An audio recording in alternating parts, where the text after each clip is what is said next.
В НАП, в Министерство на земеделието и Българска агенция безопасност на храните, и аз дори се чудя какво става и с гранична полиция, агенция митници и ДАНС. Изключително е притеснително това, което виждаме в момента.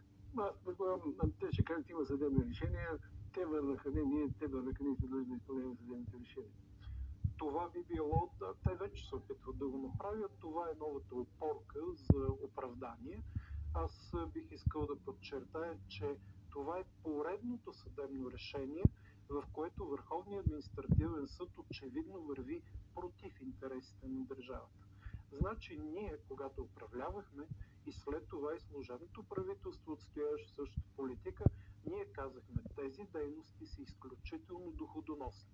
За 10 години те ще донесат 400 милиона лева. Това са 20-30 детски болници.